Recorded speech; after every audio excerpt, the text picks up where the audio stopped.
answer. There you go. That's the story. That's it. Downer song, downer song, downer song.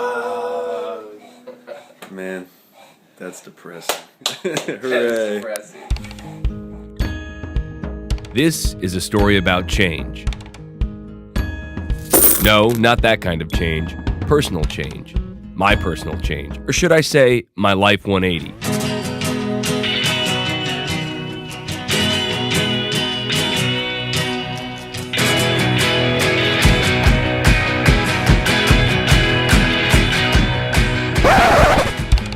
In 2010, I made a random decision that drastically altered the course of my life. To explain, I had been living in New York City for the last 12 years, in this apartment building in the East Village. Here's me in front of that very building on the day I moved out. Things were okay, but I had this underlying sense that I needed a change. 12 years in the East Village and I felt lost. I was empty.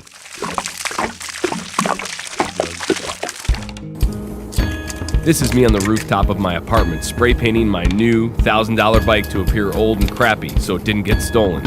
And just for the record, I had a total of 8 bikes stolen in New York. I knew I needed to do something drastic. I needed a change. I wasn't sure what it was, but my New York life just wasn't cutting it for some reason. I was reading books about happiness, self-help, existentialism, just to try and figure it out. At that time, my New York life was all about one thing: my band, The Sweet Ones.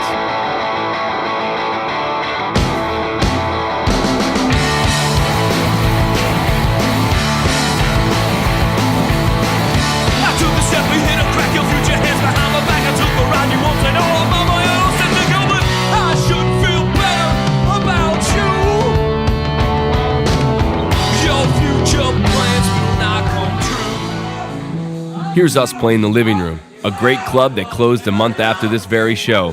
I guess like everything cool, it eventually ends. I love the Sweet Ones. I put 9 years of my life into that band. We made 3 records, and a 4th that's still sitting on this hard drive on my desk. At this point, it's important to tell you that I also had a very different occupation in New York. As you can see, I was a commercial actor. And like most actors in New York, I had been trying to support myself through catering and other mindless temp jobs since moving to the city in 1998. But by 2010, I was actually starting to support myself with national commercials. You might not realize how much of your life is on your computer. Then he said to me, "What about you, Dad?" And just for comedic purposes, Then he said to me, "What about you, Dad?" little did I know those words would come to be fortuitous. Then, one early spring night in a bar in Brooklyn, my friend told me he was going out to Nantucket for a gig, and that's when it started. To this day, I'm not sure why or what actually possessed me, but I decided to go out with him. And that was it. The Nantucket seed had been planted. So I packed up my things, and I moved to Nantucket for the summer. I should mention that housing was still a problem back in 2010, so the only thing I could find was this old shed for rent. A shed. Who'd have thought, right? So I rented it. Hell, I should have bought the thing. It'd be worth millions now. To keep myself busy, I made videos for my friends and family back home to document my experience. Forms of elegance here. We have the sink. The water runs, turns on. This is the best part. Look at that. Who needs drains, right? Right into the soil. Right? And that's pretty much it. So that was just to give you an idea of Whack Shack Live. We'll check in a little. I'll hopefully have some more pictures and blogs about what's going on in the Whack Shack life. We'll check in with you a little later. It was a soul-searching period of my life. Having left my world in New York City to live in a shed and start working as a landscaper was a scary contrast. It wasn't until I got invited to a birthday party that things really changed. That's where I met Amy. We hit it off immediately. I have to say, looking back on it now, it was effortless. We totally got along, and Nantucket started to make total sense to me. I fell in love with Amy and got introduced to an amazing community of people. It's amazing what love can do.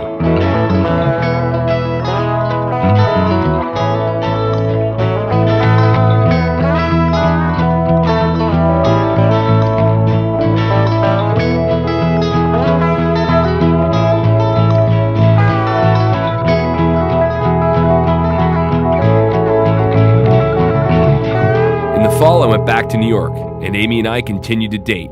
We both went back and forth between Nantucket and New York. I have to say, it was perfect. I spent summers in Nantucket, and in the fall I went back to New York. But the challenge that Amy and I had in front of us was going to be a true relationship tester, and now looking back on it, a huge part of my life 180. To explain, in the winter of 2013, I began to feel sick. I noticed I was having a lot of trouble singing. Something was wrong, but I wasn't sure what it was. I had no energy, and I was lying in bed all day. I kept thinking I had some sort of weird virus that just wouldn't go away. I went to a throat doctor who started treating me for acid reflux, but I continued to feel and get more sick. I knew something was wrong. Having been sick for almost a year, I finally went back to the throat doctor and told him, "Look, something's wrong. Can you please help me?" In the spring of 2013, I got diagnosed with stage 1/2 papillary thyroid cancer. My worst nightmare had come true. I underwent a full thyroidectomy. This is me a few days after my surgery. The experience of being diagnosed with cancer is brutal. It's transformative. I don't know if you ever fully recover from it mentally. I spent the first few weeks recovering and then headed out to Nantucket. The island and its community was a big part of my recovery process. Life post-cancer found Amy and I even more committed to each other. She got me through cancer, and I could not have done it without her. And I'll take this part of the film to say a public thank you and I love you. As if cancer wasn't enough of a surprise, Amy and I got the ultimate surprise.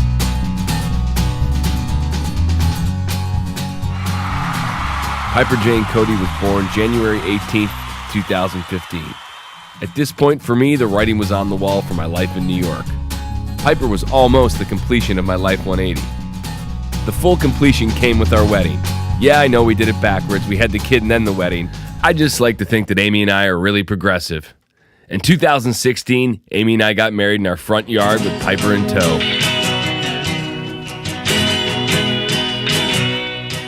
Real change takes time. Life takes time. But when you are patient and open, anyone can have a life 180. I took a chance, and I got the best life 180 a man could ask for. Life 180s are all around us. We just have to listen to our hearts and trust in the power of change.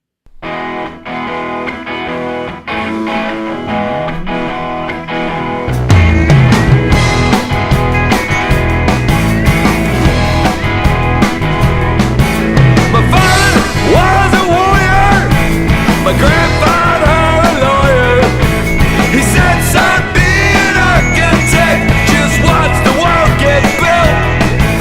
And since they both retired, they sit around uninspired.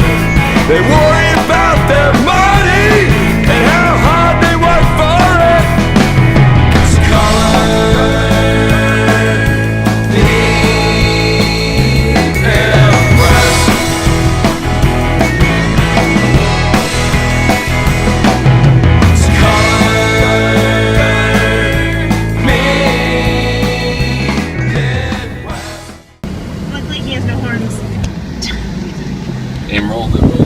say hi to him. I got it on video. Hi, bud. Oh, you look like Duncan. Hi. I only have one.